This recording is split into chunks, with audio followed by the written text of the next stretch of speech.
Hi guys, it's Fana and thank you so much for watching.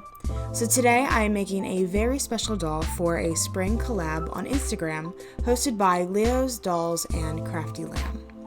The theme obviously was spring, and the very first thing that popped into my head was April showers. I decided that I wanted to make a little girl with a raincoat and frog boots. As you will see later on, she instead became a little witch who works with rain magic. Since I wanted the doll to be a little girl, I decided to use a Halloween doll, which has a little sister body, which it mostly means that she's just shorter than the other Monster High dolls. Like always, the first things to do are to get naked, cut off the factory hair, and remove the factory paint with 100% acetone or nail polish remover. I believe this is the first time that I used my new rerouting kit from The Doll Planet on Etsy, but it is so much better than my horrible homemade one. This gorgeous neon purple hair is called Purple Rain, which fits very well with our theme, and it is also from The Doll Planet, and I'll link their shop down in the description. I honestly hate rerouting and working with synthetic hair. I much prefer my yarn. The synthetic hair just gets everywhere, but I've actually gotten a lot better at it, as you will see with the next couple doll videos. This hair was made of nylon, which is really important later in the video, because I royally mess it up, but that's for later on. Once I finish rerouting, I use some glue and swirl it around the inside of the head to make sure all the plugs aren't going anywhere. Once that's all dried, it's time for the face. I tie off the hair to protect the doll from about 2 layers of MSC or Mr. Super Clear that I spray to prep her for her face up. I go in with pastels and watercolor pencils, sketching out how I want the face. I was having a really rough time with this one. Getting the expression that I wanted was very difficult. I ended up having to do part of it off camera because I was getting so frustrated and kept completely removing the face. But somehow I ended up at this stage that you see here, with yet another doll with purple eyes and or purple hair. It's really a serious problem, guys. Like, I could blame it on aesthetic, but I don't think that's what it is. I decided to add freckles and little star and heart stickers to her cheeks, as well as a band-aid over her nose for some just added cutesiness. I mean, hey, she is a little witch off on adventures, so she's bound to get some bumps and bruises. I built up some more of the colors with acrylic paint to make sure that the pigments stand out more. Whenever you're happy with how your doll looks, you should always spray it with some MSC to basically save your process. So instead of my normal white highlights in the eyes, I instead added a little piece of glitter in each as well, which shimmer blue and purple when you turn her head. The very last thing for me to do was to add some gloss, and the face up was done.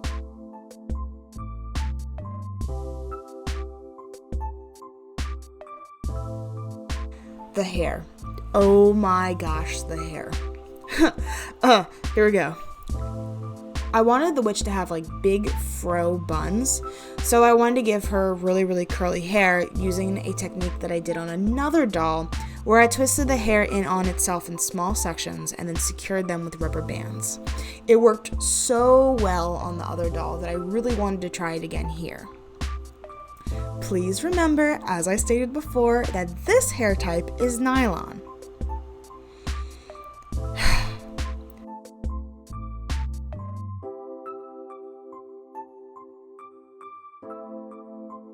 Once all of the sections were secured, I dipped the hair in boiling water and then ice water and went back and forth a couple times before allowing it to dry completely.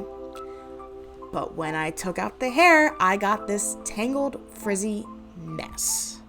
It turns out that the hair that I used for the first doll was kiwi doll hair, not nylon. So, obviously the hair is made out of completely different material than I had thought it was. This is why we should always double check before we do anything, or at least test the material beforehand. But you know what? I am going through this so that you don't have to. Or at least that's what I'm telling myself. So I tried twisting the hair into buns anyway. And I was trying not to panic, but I was having some really hard, I was having a really hard time trying to get them to cooperate. When I was able to finally wrangle them into submission, I was left with really odd looking poofy hair at the bottom. And I tried to convince myself that it was cute like that, but I was able to tame it down some more, so the end result ended up looking really, really good, as you'll see later on in the video.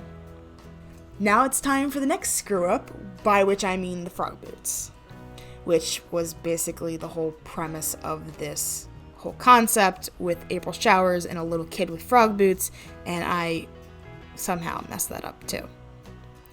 I really didn't want to make the boots from scratch, but I probably should have. Instead, what I did was take some Ever After High boots that were the perfect height for my witch, and I took an X-Acto knife to them to scrape off all the molded details. It was actually kind of dangerous, so I don't recommend the way that I went about this, with just a blade, but that's what I did. I mixed up some 2-part epoxy sculpt to make the frog eyes. I wanted them to be really big and cutesy.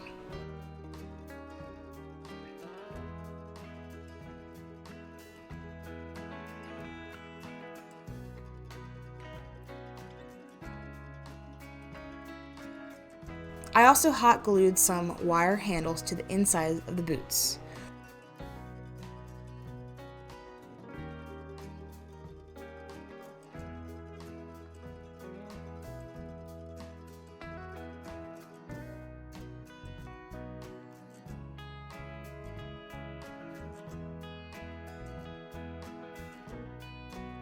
Once dried, I covered everything with a layer of white to make the boots have a flat base.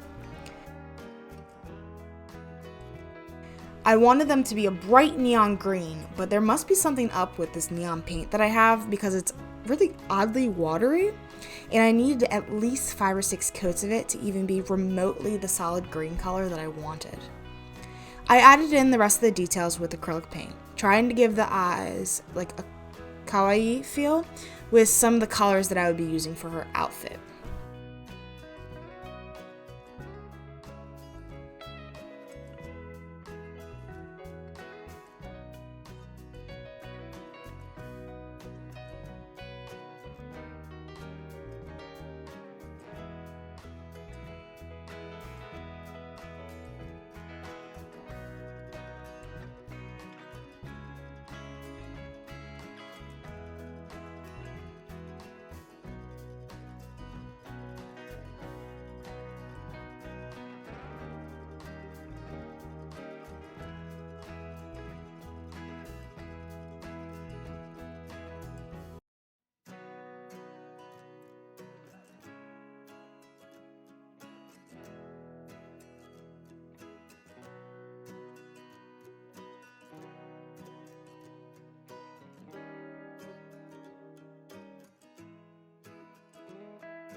I watered down some gloss to finish off the shoes and to make them shiny, and then I put them on the doll because they were done.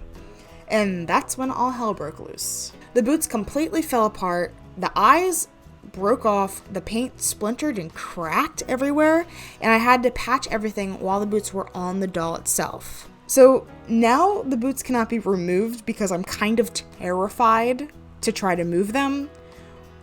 Maybe the little witch messed up a spell and now the frog boots are part of her. That's the storyline I'm gonna go with. But what is a witch without her wand? Because this April Showers witch is an adventurer, I wanted to give her a walking staff. I had thought about an umbrella wand, like Taco from the Adventure Zone podcast, but I decided against it. I cut a small wooden dowel to the proper height and covered it with hot glue to give it some swirly textures. I decided to roll one end of the staff in some beads to give it a fun, bumpy end, and also added on some plastic flowers from, I think, an Abominable doll. Once the hot glue was dry, everything was slathered in white paint again to get a flat base. I used some pretty bright blue paint to give a gradient of sorts, if you can even call it a gradient. What it ended up being was just I painted the staff fully from the bottom until about 2/3 of the way up, and then just dry brushed the bumpy parts to give some white peeking out.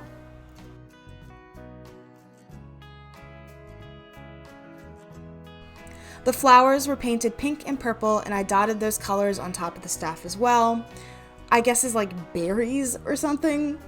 I don't really know, but I do like it. The last thing the staff got was a layer of glittery paint and a layer of spray sealant. As part of the collab, the group decided that each doll would have a companion pet of sorts, kind of to tie all the dolls together. I ordered this Littlest Pet Shop frog from eBay. The blue color actually fit perfectly with the rest of the doll, but the orange, not so much. So I decided to paint those spots purple. I also redid the eyes to make them a lot more cutesy, and the frog also got some pink toes and glittery blush, as well as a layer of watered down gloss to seal everything in. I made the witch a little romper out of some really cute floral fabric that I had. I decided to give the straps of the romper some snaps with cute beads as buttons, but unfortunately, the romper can't come off due to the boots, so the snaps are kind of useless because the clothes can't be removed. I'm doing great on this doll, aren't I? I guess that if I wanted to give her a shirt underneath, having the snaps come apart would be a good idea. Originally, the doll was going to have a raincoat, but after thinking about it some more, I decided that a cape would be more fun and magical with the witch theme. Since I'm insane, I also decided that the cape would have a hood, be completely lined, and have armholes. I loosely followed 2 tutorial videos by Professor Pincushion to make the pattern in the cape itself. I'll link the videos down below. The fabric of the cape is a stretchy psychedelic fabric that shimmers pink, blue, purple, and green, and was actually what inspired the color palette of this entire doll. I also got this pink sheer handkerchief from a thrift store as the lining, and I had some pink tulle that I made into ruffles. Guys, for the first time, a pattern that I made actually worked with the first try. I made this prototype that my doll Sona is modeling. The hood does not fit on the witch's head because of the giant buns, but it does fit perfectly on a normal doll's hairstyle, like my doll Sona. I do not show the actual sewing process for the most part, but there is a lot of pinning of fabric and flipping right side out and yada yada yada sewing lingo. I took way too long to figure out the proper way to sew on the ruffles though, I must confess, because I was so confused on like the lining and flipping it inside out and how it would work, but I figured it out.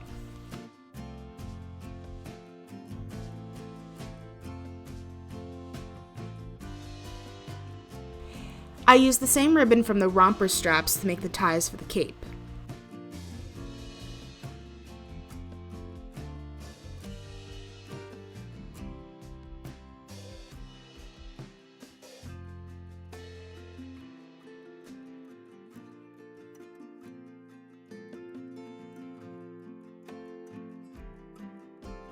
Once the hood was sewed on, I had to hand sew the hood's lining to the rest of the piece. So you are able to see that process.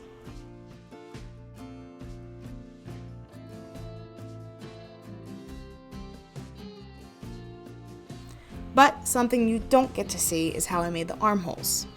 I ended up just making very large buttonholes, which a lot of sewing machines have a setting for, but this was my first time making them, so it took a lot of trial and error. On scrap fabric, of course, though. And the end result is adorable. Time for some more accessories. Just because I didn't want her to have a wand umbrella doesn't mean that she doesn't get an umbrella. She is an April Showers witch after all. I made a template and cut it out on some pink floral scrapbook paper. This umbrella is different than the one I made for my Mr. Tumnus doll because this one is a more open umbrella rather than his closed one. Basically, the process is accordion folding a spiky circle.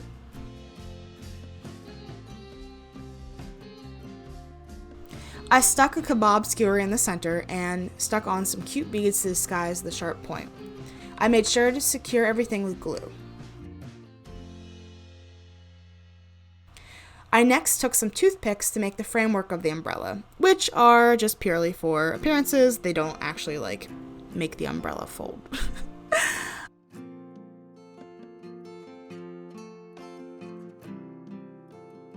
I was too lazy to make an actual hooked handle, so I faked it by adding another large bead at the bottom and then hot glued 2 small ridges above it to make it look like a handle. The underside of the umbrella was still super ugly, so I painted all over it with the same blue from the staff.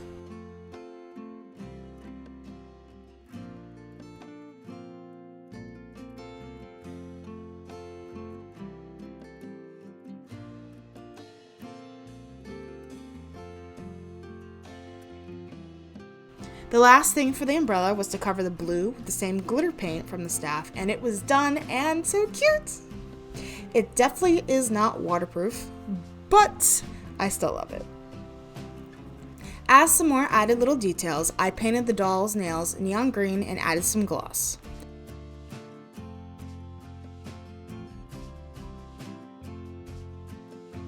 I also added some really cute beads to her hair after I had trimmed and tamed it down a little bit more. It looks much better now.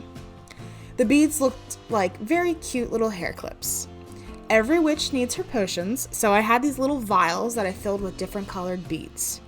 Actually, most of the beads that I've used for this doll and the taller vial were all gifts from my friend Tanillagrams. I really hope she liked how I ended up using her presents.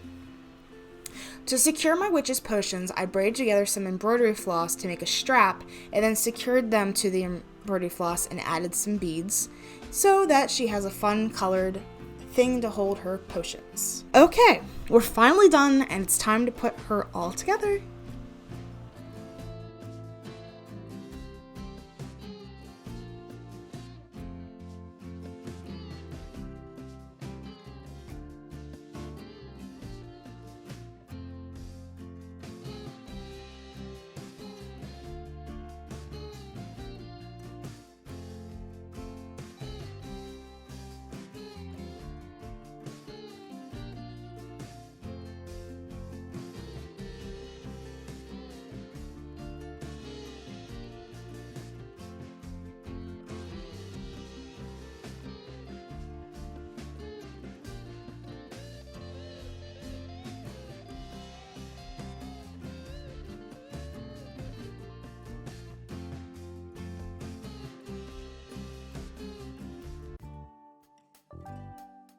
I will add links to everyone who participated in the collab down below. There are some really amazing creations and everyone did such a good job. I absolutely love how this doll turned out. I feel like I say that with everyone, but I do. I think she has by far the most accessories that I've ever made for a doll though. She really feels like a cohesive character and I actually would love to make her like a little character sheet. I decided to name her Rani after the water fairy from Gail Carson Levine's Fairy Dust trilogy of the Disney fairies. Her little frog companion is named Splish, which I personally think is adorable and was very proud of myself when I came up with that. And I really hope that you guys love this doll and please stay tuned for some more custom dolls in the future.